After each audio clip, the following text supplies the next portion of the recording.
Babylonia by Costanza Casati. Read by Ayesha Antoine. Author's note. Babylonia, not to be confused with Babylon, which is a city in this novel, across the centuries has become the embodiment of lust, excess, and dissolute power. It refers to the world of ancient Mesopotamia, the land between the two rivers. This is a glimpse into that world. A note on ghosts and spirits. Both Assyrian and Babylonian religion were profoundly influenced by a belief in the existence of spirits, which perpetually surrounded mankind. The good spirits were heavily outnumbered by the bad ones, who surrounded their victims by every side, lying in wait for them day and night. Some of the evil spirits were ghosts of those whose lives had been unhappy, those who had been betrayed, or whose death was violent or unjust. Prologue. She kills her lover on the altar of a foreign goddess.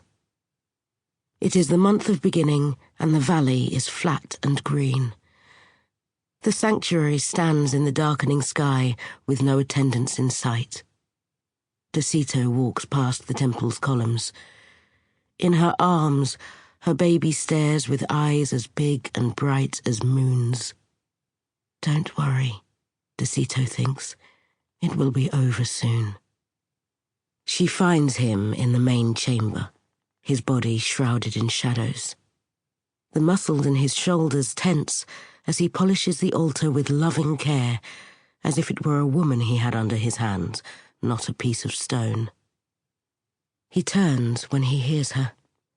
His expression is torn between panic and pity. She can't help but remember the wonder his eyes held the first time he saw her. "Is this all you feel for me now?" she wants to ask. Instead, she holds the baby towards him. "This is your child." "You can't do this, Decito," he says. "You can't haunt me. You must live without me." "I can't." She knows she is weak. All her life she has walked in the darkness, fearing every shadow, every spirit. He was her only light, until he pushed her away, and her world grew cold again. Somehow, she can't find the light within herself. "Don't you want to hold your child?" She is aware of the desperation in her voice, but it doesn't matter. There is no dignity left in her. He blinks. "That is no child of mine." Suddenly she is furious, her pulse throbbing. "You won't leave us behind." She walks closer, until their faces are only inches apart. He tries to push her back, but she shoves the baby into his arms. He takes her, despite himself, wincing when the baby starts to cry.